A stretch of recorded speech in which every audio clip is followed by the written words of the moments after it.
The wheels of my suitcase clicked rhythmically against the floor as I stepped into the apartment building, the echo of each sound bouncing off the familiar walls. The air inside was stale, a contrast to the salty breeze that had wrapped around me during my 2-week trip.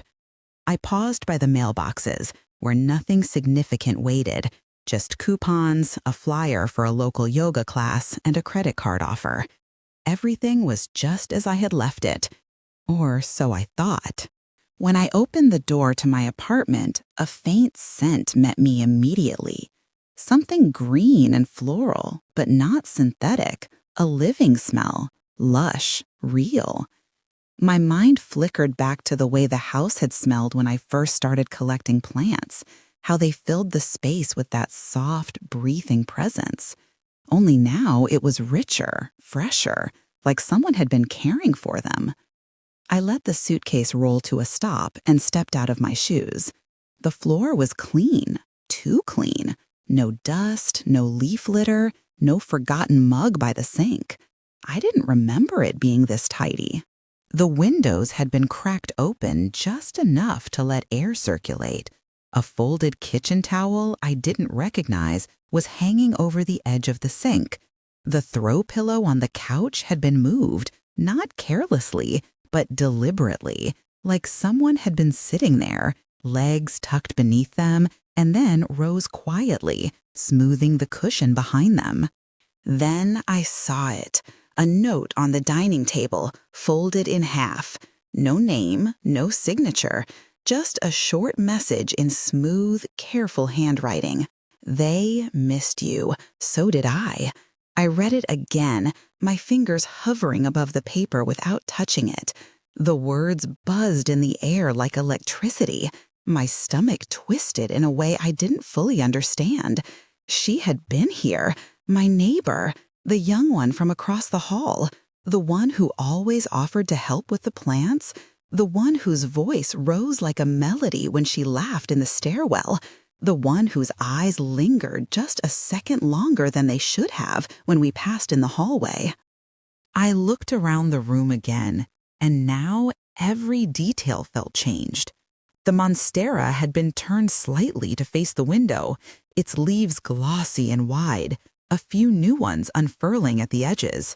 The ficus, once drooping, now stood tall and full, its pot shifted an inch to the right, like someone had been rotating it each day for even sunlight. Even the spider plant, which I had almost given up on, was sprouting tiny offshoots, little green hands stretching into the air. She hadn't just watered them, she had cared for them, loved them, touched each leaf with intention, perhaps whispered to them in the quiet of the apartment, filling the silence with her breath and movement. I stepped deeper into the living room and ran my hand along the back of the couch. The fabric was still warm, or maybe it was my imagination. My fingertips tingled as if I could feel her presence in the fibers. The room didn't feel like mine anymore. It felt shared, or borrowed, or watched. I wandered through the apartment slowly, absorbing every unfamiliar familiarity. My bedroom door had been closed, but inside the bed was made tighter than I usually left it. The blanket had been tucked in with neat corners, the kind I never bothered with. On my nightstand, a single glass of water stood untouched, as though it had been placed there hours before.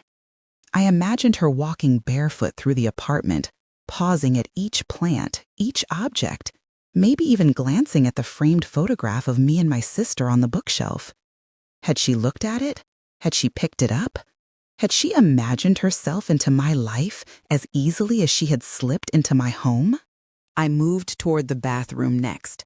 The mirror above the sink was spotless. No smudges, no toothpaste flecks. My toothbrush had been placed in a different holder, an old ceramic cup I hadn't used in years. A small towel was draped over the edge of the tub. It wasn't mine. It was soft pink, the kind of color I would never choose. It had her scent, faint, floral, something with rose maybe, and something else beneath it, something warm and musky. The silence in the apartment wasn't empty. It was thick, pulsing with echoes of movement that had passed through it in my absence. I walked back to the kitchen and leaned against the counter, the note still resting on the table. So did I. The words looped in my head like a quiet chant, like a thread being pulled. There was nothing explicit about it, no confession, no request, just an admission, simple and delicate, and somehow heavier than anything else I had brought home in my suitcase. I poured a glass of water and sipped it slowly, trying to settle the humming under my skin, but I couldn't. My hands wouldn't stop tracing the edge of the countertop, as if searching for fingerprints she might have left behind.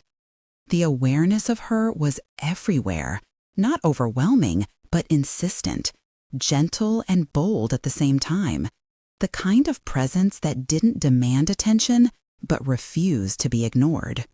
Later, when I lay down to sleep, I pulled the blanket up and noticed how it smelled, not like my detergent, but like hers, that scent again, that softness. I stared at the ceiling for a long time, unable to close my eyes, because in the quiet dark of my bedroom, it no longer felt like I was alone. And stranger still, I didn't feel unsettled. I felt wanted. Not watched, not admired, but deliberately remembered, as if someone had been waiting, not just for me to come home, but for something to begin. It started with the smallest things, subtle enough that I could have convinced myself they were nothing. The curtain in the living room was tied differently, looped months and knotted low instead of gathered with the clip I usually used. The tie wasn't careless. It was intentional, almost artistic, the way the fabric draped to the side and let the light pour in at a different angle. That light fell across the coffee table, where a ring of condensation marked a spot on the wood too recent to be mine. It was faint, already drying, but unmistakably there. She had been here again, and not just passing through, she had stayed. My slippers weren't in their usual place by the bed. They had been moved a few inches to the right, toes perfectly aligned. My bathroom counter, usually cluttered with skincare bottles and loose hair ties, was suspiciously neat. One of the drawers was slightly ajar, just enough to show that someone had opened it but hadn't pushed it all the way closed. I stood there staring at it for a full minute, wondering which of her fingers had pulled the handle, how long she had stood in my space, breathing my air. I opened the drawer and found everything in the same place, mostly, but the hand cream I rarely used was now at the front, its cap screwed on just a little too tightly, like someone had used it and then carefully, nervously put it back. The thought made my skin prickle, not in fear, but in something else, something strange and electric, like she had been leaving breadcrumbs or marking territory. The refrigerator told the same story. My leftovers were gone. In their place sat a container of pasta I didn't recognize, clearly homemade. A mason jar filled with cut lemons and rosemary-infused water stood next to it, and I hadn't made that. There was a small carton of oat milk I'd never bought, a brand I'd seen her carrying once in her canvas tote when we met in the hall. My kitchen had become familiar to someone else, and she hadn't just passed through it. She had used it. She had lived in it. She had claimed it in soft, invisible ways. Even my bed smelled different. The sheets had been changed. Not to new ones, my own, washed, but with a scent that wasn't mine. The faint perfume of her lingered in the fabric, clean but warm, something floral, edged with sandalwood. It clung to my pillow, and when I lay my head down at night, it felt like she was already there, waiting in the indent my body would leave.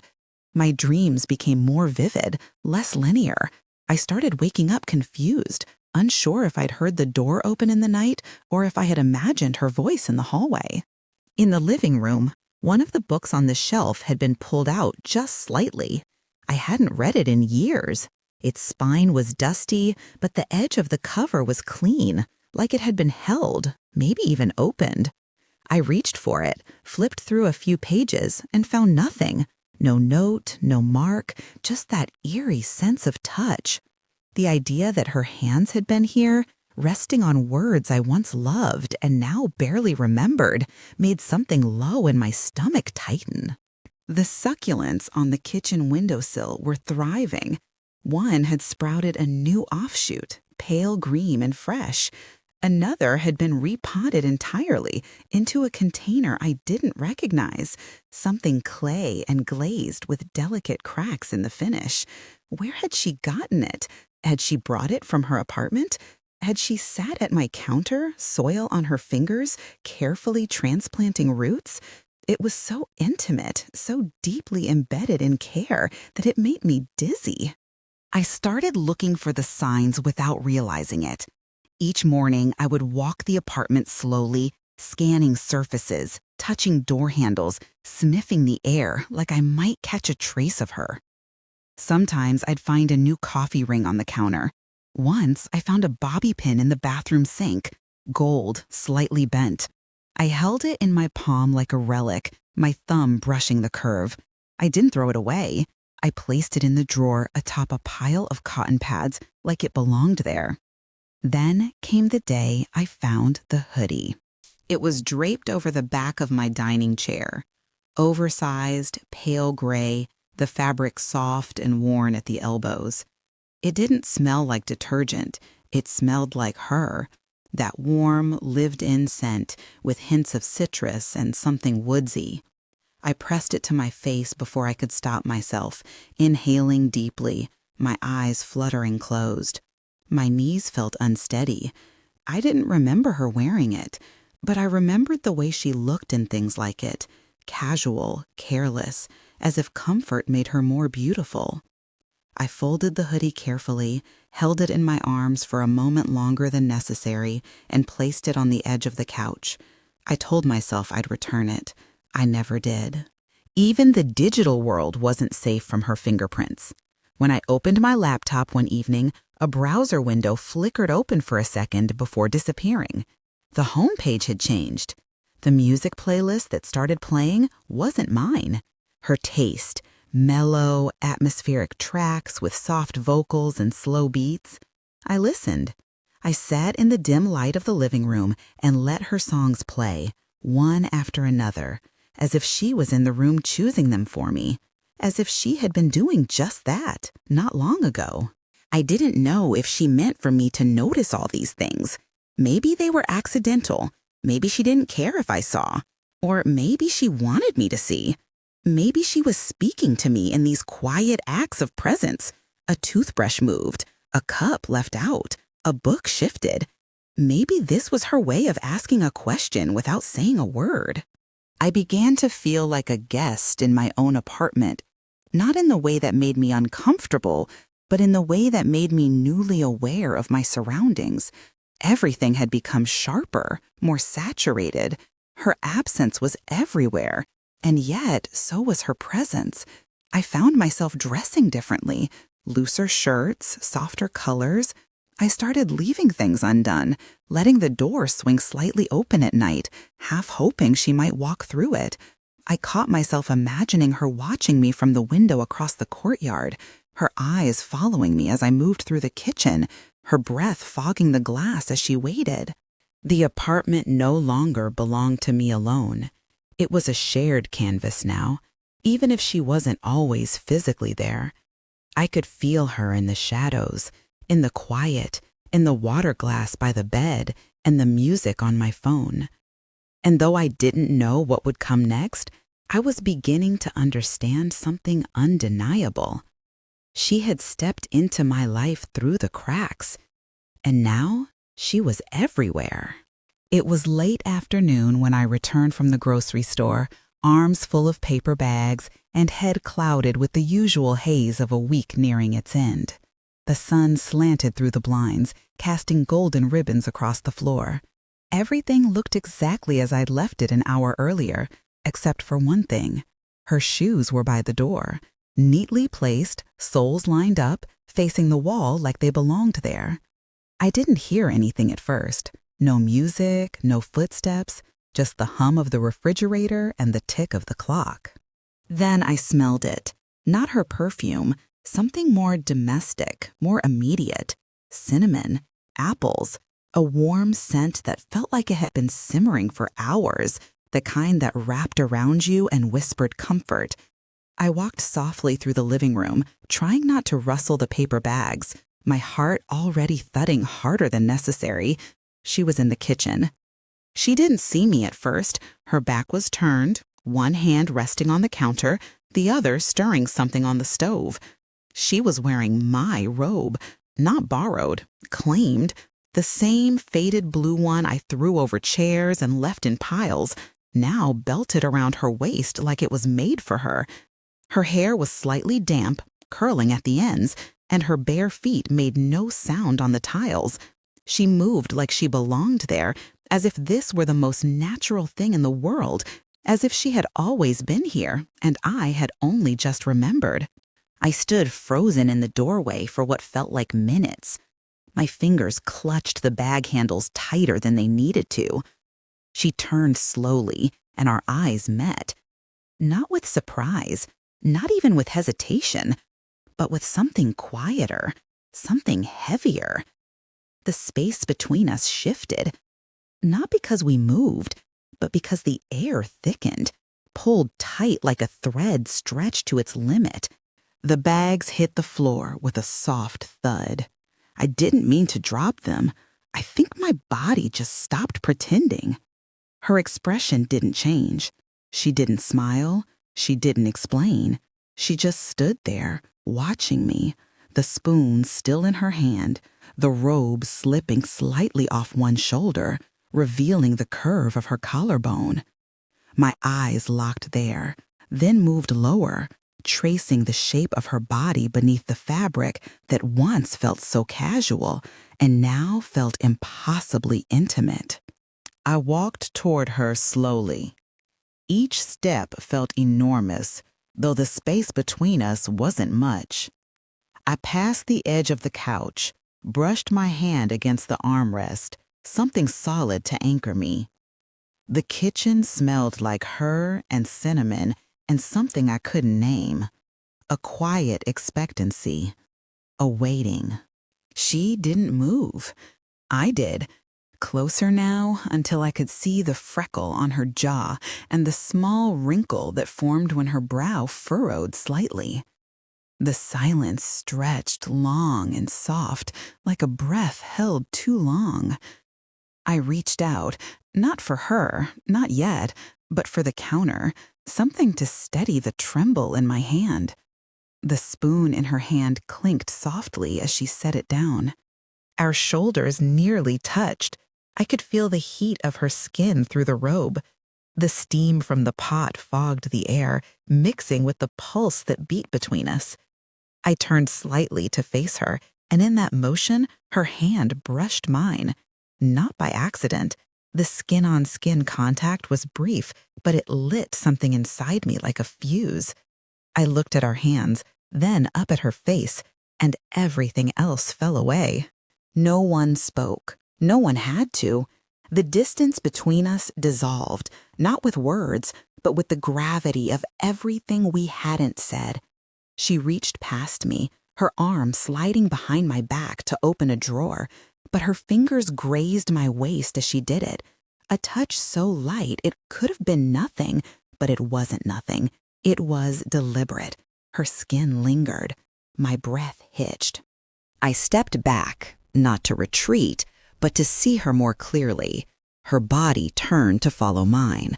Her robe shifted with the movement, parting slightly at the thigh, revealing smooth skin and the suggestion of something more. My gaze lingered. I didn't even try to hide it. Her expression didn't change, but her eyes grew darker, more focused, like she was studying my reaction. The line had always been there between us, unspoken, invisible, drawn in the days I first noticed her eyes, the curve of her mouth, the way she said my name like it meant something more than a formality. That line had held for months, thin, wavering, but still intact. And now, with her hand on my waist and my eyes on her bare leg, it trembled. We didn't cross it with a kiss or with a confession. We crossed it with breath, with silence, with the way my hand reached for hers and didn't let go, with the way she leaned closer, not enough to touch, but enough to make my body ache for it.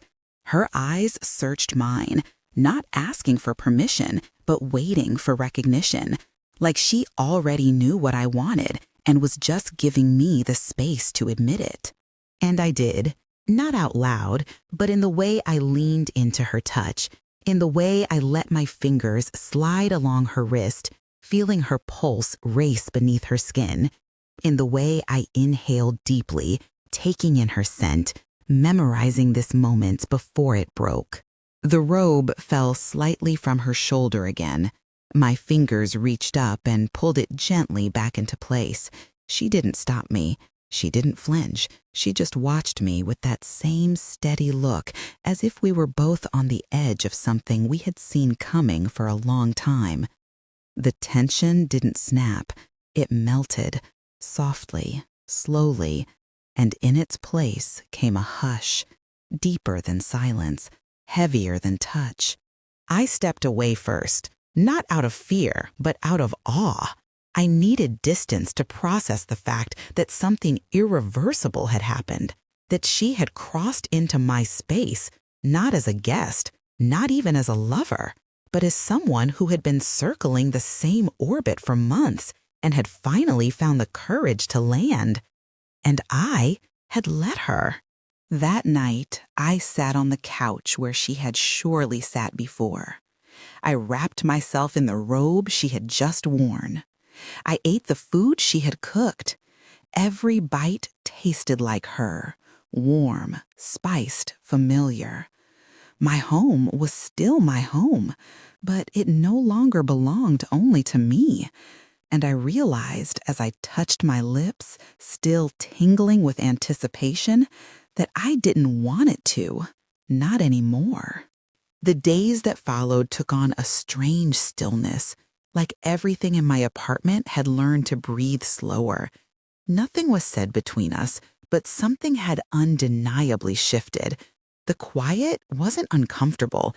It was alive, dense, charged.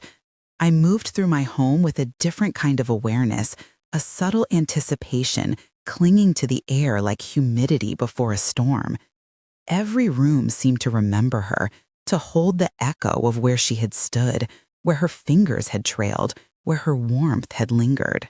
I noticed how often I paused mid-motion, reaching for a cup and remembering the way her hand brushed mine, sitting on the couch and feeling the imprint of where she had curled up beside me.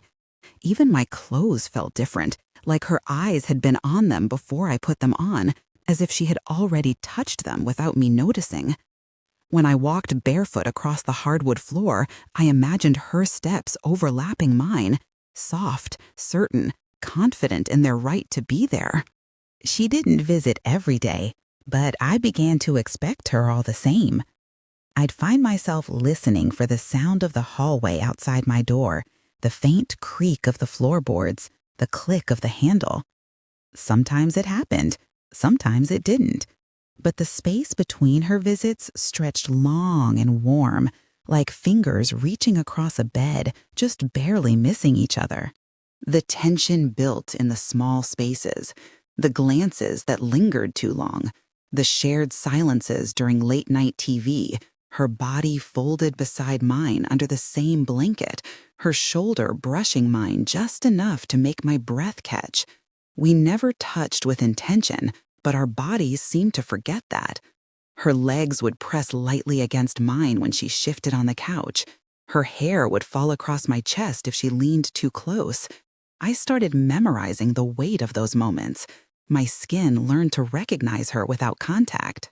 Sometimes she would be in the kitchen, standing barefoot on the cool tile, reaching for something on the top shelf, and I would catch myself staring at the curve of her back, the line of her neck. She moved with an ease that made me ache. She belonged to the room without trying, And yet, the space between us was always just wide enough to keep me suspended in the ache of almost. I lived in that ache. I let it settle into my spine, into the hollow beneath my ribs. There was one night I remember more vividly than the rest. She had come over late, hair damp from a shower, wearing a t-shirt too large to be hers, and a pair of sleep shorts that revealed more than they covered. She padded through the apartment like she always had, effortless and quiet, the scent of her soap lingering behind her like a second presence. I was sitting on the floor by the window, legs drawn to my chest, watching the city through the glass. She joined me without a word, mirroring my posture, our knees just inches apart. We didn't speak. We didn't need to. Outside, traffic hummed like a distant lullaby. Inside, her breath matched mine, slow and measured. I felt her thigh graze mine. A small movement, a half-inch shift, but it sent a tremor through me that I had to disguise as an exhale. I could feel the warmth of her skin. I could smell the softness of her laundry detergent. I could see the way the light from the street lamps painted her collarbone in gold and shadow. At some point, I rested my hand on the floor between us. Minutes later, hers did the same. Not touching, not reaching, just there, parallel, like two magnets resisting the final pull. The back of her pinky hovered so close to mine, I imagined I could feel its energy. We stayed like that for what felt like hours, hands not quite touching, breaths not quite aligning, hearts not quite confessing. But it was more intimate than anything I'd ever experienced. When she left that night, the silence she left behind was different. It wasn't empty. It was full of the touch that hadn't happened. The brush of skin that had come so close and then disappeared. I couldn't sleep. I lay on my back, staring at the ceiling, my fingers curled slightly, still remembering the warmth of hers so close. From that point on, the air between us began to tighten. We hovered in each other's orbit like planets caught in the same gravitational pull, destined to move closer, even if we never collided. I could feel her watching me sometimes, when I wasn't looking, when I was pretending not to notice. The back of my neck would prickle, my pulse would pick up, and I would know. Her gaze was a weight I welcomed. She started leaving things behind more often. A book on my nightstand, a pair of earrings on the bathroom counter, a bottle of lotion that didn't belong to me. Each object was a breadcrumb leading deeper into something unnamed. I didn't ask questions. I didn't put them away. I let them live among my things, let her seep into the corners of my life like sunlight that found its way through drawn curtains. One afternoon, I opened my closet and found a hoodie that wasn't mine hanging on the inside of the door. I stood there, fingers greasing the fabric, and felt something settle in my chest. It wasn't fear. It wasn't excitement. It was the quiet knowing that nothing was accidental anymore. Everything she did now carried the weight of intent, even if she didn't say it, even if I didn't. The moments when we were apart stretched longer, but they weren't empty. They were filled with memory. I'd walk into the bedroom and recall the way she sat on the edge of the bed that morning, towel around her waist, hair dripping onto her bare shoulders. I'd stand at the stove and remember the way she reached around me once to grab the salt, her arm brushing across my stomach, lingering just a breath too long. We weren't rushing anything, but we weren't standing still either. We were slowly closing the space between us with every unspoken word, every shared glance, every pause that stretched just 1 second too long. The space between touches had become its own language, a language I had learned to read like scripture. And in that in-between place, between what was and what could be, I felt more alive than I ever had. The first sign that something was changing came quietly, so softly it could have been mistaken for nothing.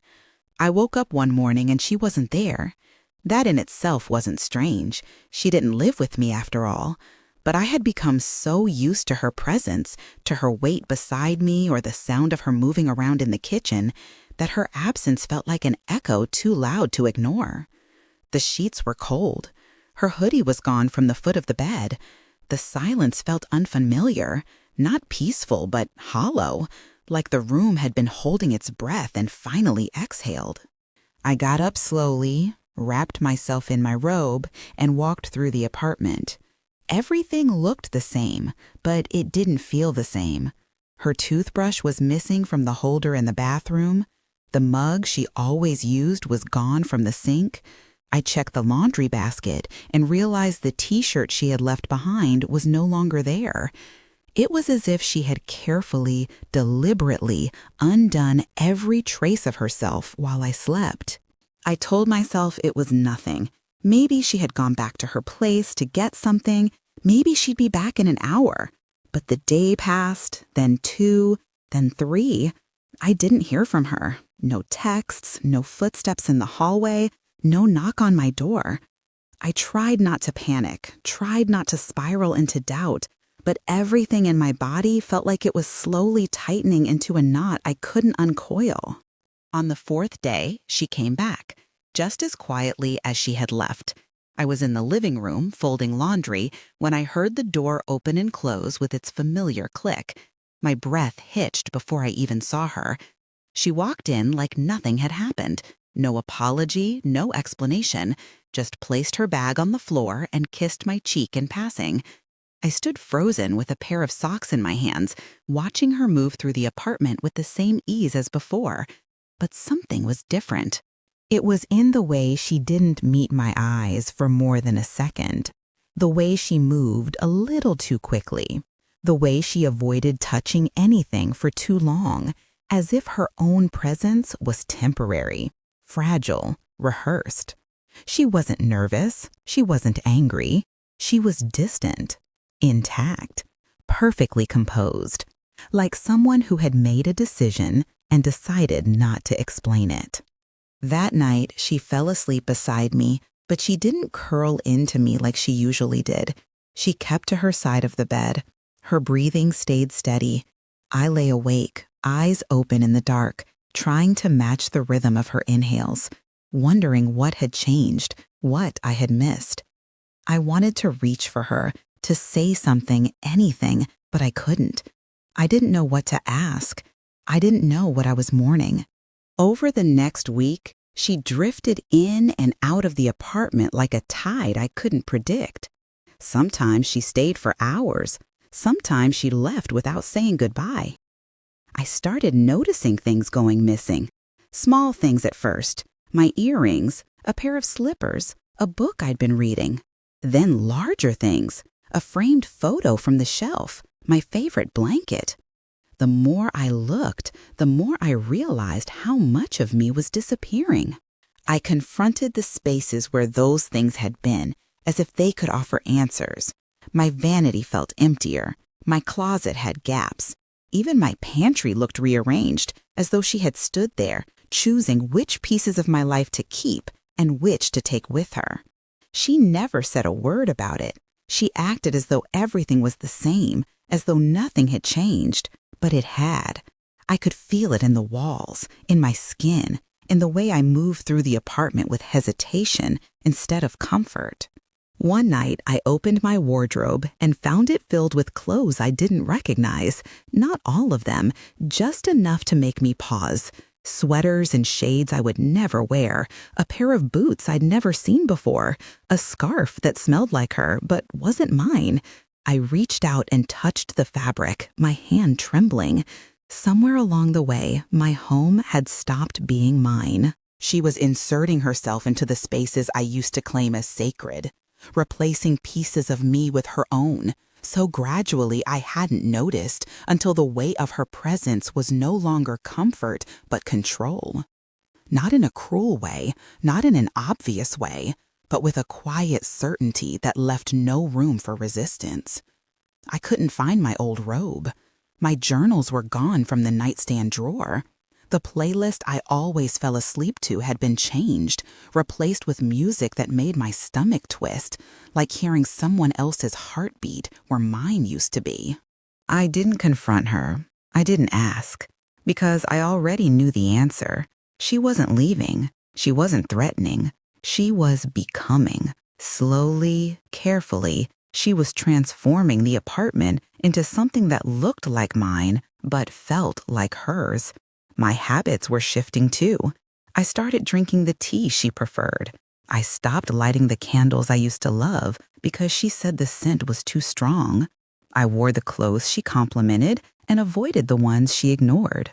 The realization hit me one afternoon while I was sitting at my kitchen table, staring at the spoon in my hand. I didn't remember buying it. I didn't remember choosing it. And yet it was there, part of the drawer, part of the set, part of the life I was now living under her influence. I looked around and didn't recognize the space I once called mine. The couch had new cushions. The rug was a different texture. Even the paintings on the wall had been moved. She walked into the room then, smiled, and kissed my temple. I smiled back reflexively, as if on cue. But inside, something collapsed. Not out of fear, not out of anger, but out of the quiet, devastating recognition that I had been rewritten, piece by piece, subtly, lovingly, irrevocably. She hadn't taken me by force. She had replaced me through devotion, through presence, through the slow, deliberate erosion of who I used to be. And the most disturbing part of all was that I had let her. I had welcomed her in. I had opened the door, handed her the keys, and watched as she made a home inside me. I wasn't sure where I ended and she began anymore. I wasn't sure I wanted to know. It was gradual, the way she became everything. Not loud or abrupt, not even deliberate in the traditional sense. Just a steady, persistent expansion, like roots beneath soil, silent and unseen, until suddenly they were everywhere. She was in my walls, in my routines, in the folds of my clothes, and the silence between my thoughts. I could no longer tell where I ended and she began. My home had become a reflection of her preferences, and I moved through it as if navigating someone else's dream. Every surface had been touched, curated, transformed. The kitchen shelves now held jars with handwritten labels in her neat, precise handwriting. My bathroom smelled like her body wash, not mine. Even the lighting had changed. Warm bulbs swapped in for the cool ones I used to prefer. My old fixtures had been replaced by softer ones, rounder, gentler. More her, less me. She began cooking every evening. Dishes I hadn't tasted before, recipes she never read from but knew instinctively. I stopped asking questions. My mouth opened only to accept. The food was good, too good, and I began to crave not just the flavors, but the attention that came with them. She watched me eat, her eyes tracing every bite like it told her something secret about who I was becoming. I chewed slower, I swallowed harder, and somewhere between meals, I forgot how to feed myself. My body changed. I wore the things she liked. I cut my hair the way she suggested.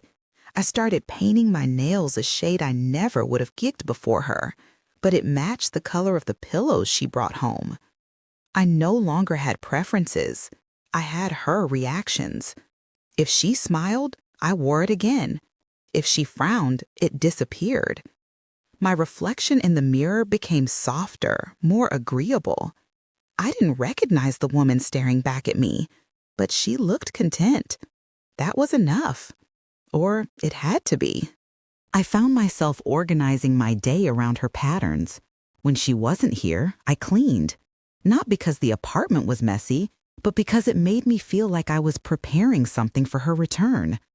I began to hum her favorite songs while I swept the floor. I folded laundry the way she taught me, into tight, precise rectangles, every edge aligned.